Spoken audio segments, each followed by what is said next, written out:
Hello everyone, welcome to this channel Smart Learning Choice। आज हम लोग इस वीडियो में एमएड सेमेस्टर 2 की paper number 5 philosophy of education that means शिक्षा का दर्शन का यूनिट नंबर 2 में जिसमें हम लोग जानेंगे आज का एक बहुत ही महत्वपूर्ण क्वेश्चन को डिस्कस करेंगे। तो हमारा आज का क्वेश्चन है, वैदिक दर्शन के मूल सिद्धांतों का उल्लेख करते हुए इसकी तत्व मीमांसा, ज्ञान मीमांसा एवं मूल्य मीमांसा की व्याख्या कीजिए। तो आइए देखते हैं हम लोग इसका आंसर। सबसे पहले हम लोग आंसर में परिचय लिखेंगे, उसका इंट्रो देंगे, दैट मीन्स इंट्रोडक्शन देंगे। वैदिक दर्शन भारतीय दर्शन का एक महत्वपूर्ण हिस्सा है जो वेदों के आधार पर विकसित हुआ है। इसके मूल सिद्धांतों में ब्रह्म, आत्मा, संसार और मोक्ष का विशेष महत्व है। वैदिक दर्शन के अनुसार ब्रह्म एक निराकार, अनंत और सर्वव्यापी तत्व है, जबकि आत्मा व्यक्ति का शाश्वत और अमर तत्व है। संसार को परिवर्तनशील और अस्थायी माना जाता है और मोक्ष का उद्देश्य आत्मा का ब्रह्म या परमात्मा में विलय है। वैदिक दर्शन के मूल सिद्धांत। अब आइए देखते हैं वैदिक दर्शन का मूल सिद्धांत क्या था। वैदिक दर्शन भारतीय दर्शन की एक प्राचीन और समृद्ध धारा है जो वेदों के ज्ञान पर आधारित है। इसके मूल सिद्धांतों में निम्नलिखित तत्व शामिल होते हैं। सबसे पहला क्या है? ब्रह्म। यह सर्वोच्च सत्य है जिसे निराकार, अनंत और सर्वव्यापी माना गया है। ब्रह्म सभी वस्तुओं और जीवों का आधार है। दूसरा क्या है? आत्मा। आत्मा व्यक्ति का शाश्वत और अमर तत्व है। यह जीवों का वास्तविक स्वरूप है जो ब्रह्म के साथ एकता की ओर अग्रसर है। एंड देन नेक्स्ट है संसार। संसार को एक परिवर्तनशील और अस्थायी वास्तविकता माना जाता है। यह मनुष्य के अनुभव और कार्यों का मंच है। देन नेक्स्ट है मोक्ष। मोक्ष का अर्थ है आत्मा का ब्रह्म में विलय या आत्मा का परमात्मा से मिलन। यह मानव जीवन का अंतिम उद्देश्य है जिसे पाने के लिए साधना और ज्ञान की आवश्यकता होती है। अब आइए हम लोग मेटाफिजिक्स दैट मीन्स तत्व मीमांसा को समझते हैं। तत्व मीमांसा क्या होता है और इसका वैदिक शिक्षा पे क्या महत्व है। तत्व मीमांसा वेदों की व्याख्या और उनके ज्ञान का विश्लेषण करती है। इसके मुख्य सिद्धांत है। इसका शब्द और अर्थ क्या है इसे समझते हैं। यह विचार करती है कि शब्दों का वास्तविक अर्थ क्या है और कैसे वे ज्ञान का संचार करते हैं। यह शब्दों की व्याख्या और उनके संदर्भ को समझने पर जोर देती है। प्रामाणिकता।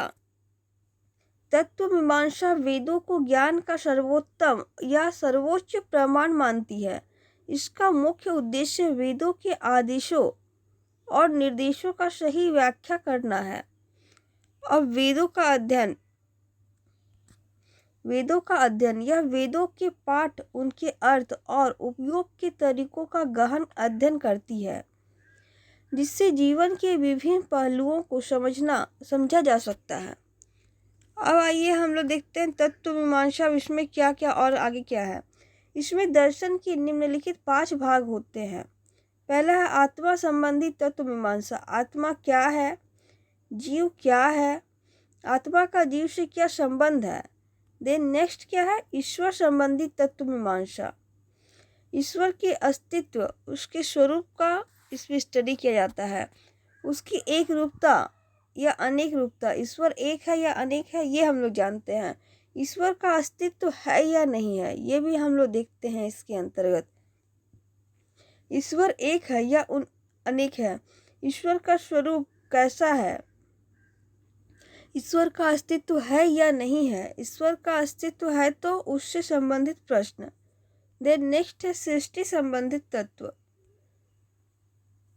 सृष्टि की रचना और विकास से संबंधित प्रश्न। क्या सृष्टि की रचना भौतिक तत्वों से या आध्यात्मिक तत्वों से हुई है?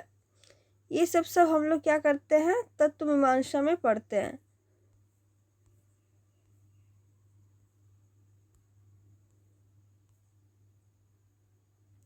जो हम लोगों ने देखा वो सब क्या है, तत्व मीमांसा के मुख्य पॉइंट्स हैं। अब आइए हम लोग देखते हैं, इसके बाद नेक्स्ट है हमारा ज्ञान मीमांसा, एपिस्टेमोलॉजी। ज्ञान मीमांसा में दर्शन संबंधित निम्न प्रश्न होते हैं।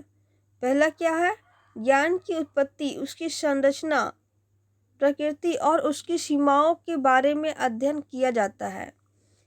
देन नेक्स्ट है, क्या मानव बुद्धि वास्तविक ज्ञान प्राप्त कर सकती है। एंड देन नेक्स्ट, मनुष्य किस सीमा तक परम सत्य का ज्ञान प्राप्त कर सकता है। एंड देन नेक्स्ट है, क्या ज्ञान प्राप्त करने के साधन क्या है। ज्ञान प्राप्त करने के साधन क्या है, सत्य क्या है, भ्रम क्या है। अब आइए आगे देखते हैं ज्ञान मीमांसा। फिर हमारा नेक्स्ट क्या है, ज्ञान मीमांसा। ज्ञान मीमांसा ज्ञान के स्रोतों और उसकी प्रक्रियाओं का विश्लेषण करती है। इसके प्रमुख बिंदु है। अब आइए देखते हैं ज्ञान के प्रकार। इसमें क्या है, इसमें प्रत्यक्ष अनुभव से, अनुमान यानी बुद्धि के माध्यम से और श्रुति यानी वेदों से प्राप्त ज्ञान शामिल होते हैं। ज्ञान की प्रामाणिकता, यह ज्ञान के विभिन्न स्रोतों का मूल्यांकन करती है और यह निर्धारित करती है कि कौन सा ज्ञान सच्चा और कौन सा विश्वसनीय है। अब इसका उद्देश्य क्या है उसे हम लोग समझते हैं। ज्ञान मीमांसा का उद्देश्य आत्मा और ब्रह्म के बीच के संबंध को समझना है, जिससे व्यक्ति अपने जीवन का अर्थ जान सके, जिससे व्यक्ति अपने जीवन का अर्थ जान सके। अब देन नेक्स्ट है हमारा मूल्य मीमांसा, एक्जियोलॉजी। मूल्य मीमांसा क्या होता है, व्हाट इज एक्जियोलॉजी। मूल्य मीमांसा के अंतर्गत व्यक्ति जीवन के मूल्यों, आदर्शों और लक्ष्यों पर विचार किया जाता है। इसमें दर्शन के निम्नलिखित 3 विभाग होते हैं। सबसे पहला है नीति शास्त्र, इथिक्स जो है, इसके अंतर्गत मनुष्य के आचरण से संबंधित विषयों पर विचार किया जाता है। एंड देन नेक्स्ट है तर्कशास्त्र, दैट मीन्स लॉजिक। इसके अंतर्गत तर्कपूर्ण चिंतन, कल्पना या अनुमान, उसके लक्ष्य, तर्क की पद्धति, तार्किक चिंतन का स्वरूप क्या है, ये देखा जाता है। एंड देन नेक्स्ट है सौंदर्य शास्त्र, एस्थेटिक्स। इसके अंतर्गत सौंदर्य संबंधी प्रश्न होते हैं। अब आइए देखते हैं मूल्य मीमांसा। मूल्य मीमांसा नैतिकता और जीवन के उद्देश्यों पर केंद्रित है। इसके प्रमुख पहलू निम्नलिखित है। सबसे पहला है नैतिकता, मॉरलिटी। यह सही है और गलत के बीच भेद करने की प्रक्रिया है। इसमें यह विचार किया जाता है कि व्यक्ति को अपने कर्तव्यों का पालन कैसे करना चाहिए। अब है धर्म। मूल्य मीमांसा धर्म की व्याख्या में नैतिक और सामाजिक दायित्वों पर जोर देती है। यह बताती है कि धर्म का पालन करके व्यक्ति समाज में संतुलन और हार्मोनी बनाए रख सकता है। देन नेक्स्ट है जीवन का उद्देश्य।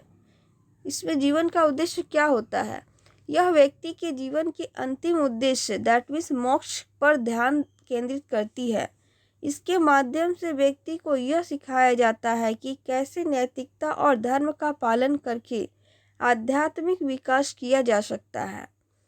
अब ये सब हम लोग सब समझने के बाद अब लास्ट में देखेंगे इसका निष्कर्ष, इसका कंक्लूजन क्या निकलता है।